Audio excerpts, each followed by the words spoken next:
This Qur'an is the most positive book in the world. It's a proclamation to humanity. It's a fountain of mercy and wisdom. It's a guide to the erring. It's a warning to the heedless. It's an assurance to those in doubt. It's a solace to the suffering and a hope to those in despair. This Qur'an is a set of rules how a human being should lead his life. This Qur'an has the solution to the problems of humankind.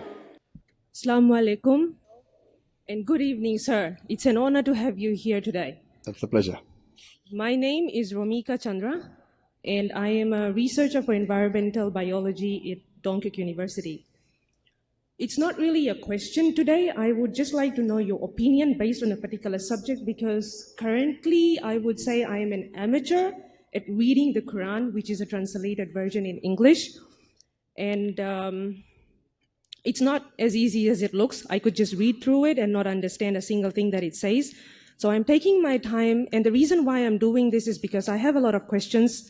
And my question to you today is like, would you recommend the ayats of the Quran to be practiced as a way of life in order to fulfill the reason why we are here and in order to prepare for where we need to go after this life?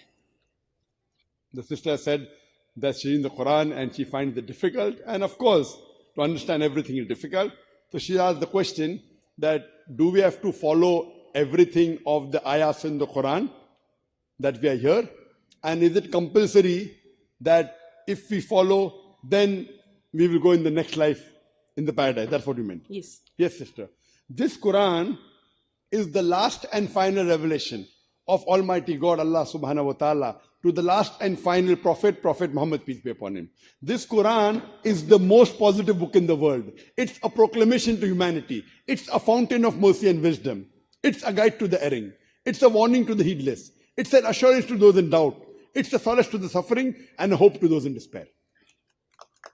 This Quran is a set of rules how a human being should lead his life.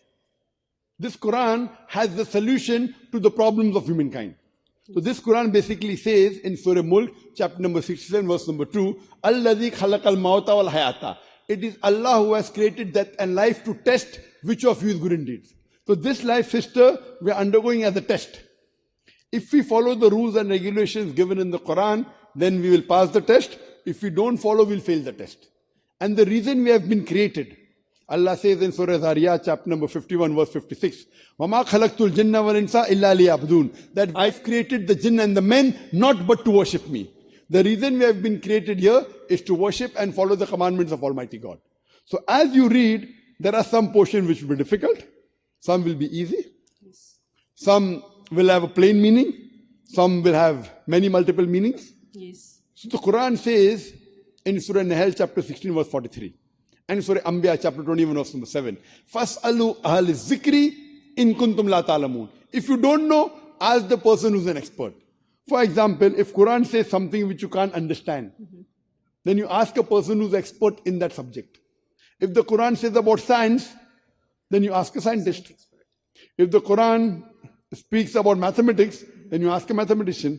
If the Quran speaks about something Arabic language, then you ask an expert who is an expert in that language. So depending what you don't understand, or there are some people who are generally experts in the tafsir of the Quran, in the commentary of the Quran. Yeah.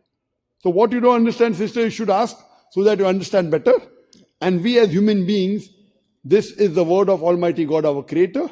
And this is the test we are living, sister, for the hereafter. Thank you so much, sir.